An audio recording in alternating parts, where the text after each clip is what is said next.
De la symphonie traditionnelle pour accompagner du bon vin, de raffia fraîchement cueilli et savoureusement dégusté par une assistance déjà sous le charme de ce magnifique paysage, à la fois sobre et naturel. Bienvenue à la chefferie supérieure du canton Bakoko, dans le Vouri.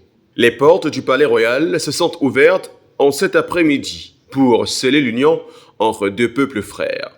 L'instant est émouvant et l'acte rempli de symboles. Ce qu'ils ont commencé à faire ce matin au niveau de la municipalité de Lokbaba, c'était dans le cadre purement administratif. Il était important maintenant que les hommes se retrouvent, les différents peuples se retrouvent dans le domaine traditionnel maintenant pour concrétiser et sacraliser ce qui a été mis sur papier ce matin par les deux maires des différents arrondissements. Et pour marquer cela d'une pierre blanche, Sa Majesté Jamil Songhai a opté pour le baobab, un choix déjà prémonitoire des lendemains meilleurs. Le baobab, nous sommes dans le cadre traditionnel, nous sommes des Africains et ici des Bantous.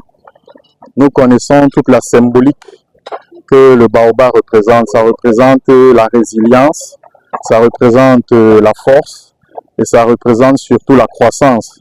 Ça, c'est les trois éléments fondamentaux que nous voulons voir ici à travers l'union de ces deux peuples-là.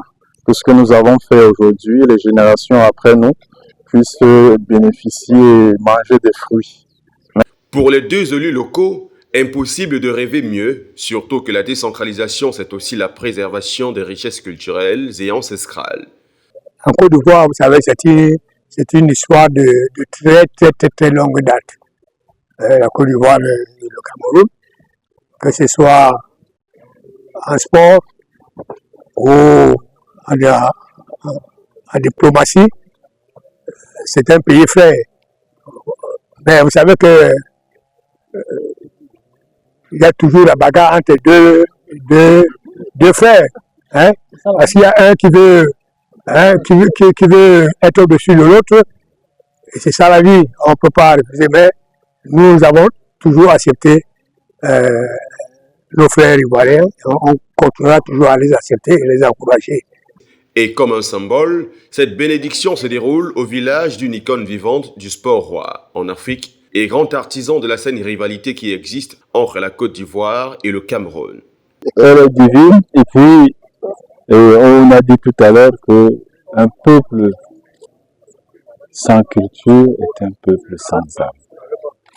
Alors si vous mettez ça, vous allez comprendre que c'est normal que l'on puisse terminer ce qu'on a commencé par ici.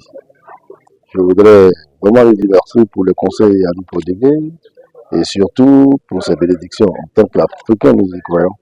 Et surtout, merci pour le fait qu'ils s'intéressent au partenariat que nous sommes en train de sceller. Et il est bon que la tradition s'y mène parce que nous avons nous avons tout intérêt à puiser nos valeurs, comme je le disais tantôt, dans notre tradition. Il a imploré les mânes à nous suivre, nous assister, et je pense que aujourd'hui, à partir d'aujourd'hui, je suis plus que convaincu que ce partenariat sera couronné de succès. Débuté quelques heures plus tôt par la signature d'un accord cadre de partenariat liant les deux municipalités, l'onction coutumière était nécessaire afin de lui apporter toute sa dimension mythique, mais également mystique. En attendant les premiers fruits, force, résilience et surtout croissance à ce modèle de coopération sud-sud qui a bien voulu asseoir sa solidité autour d'un ancrage culturel.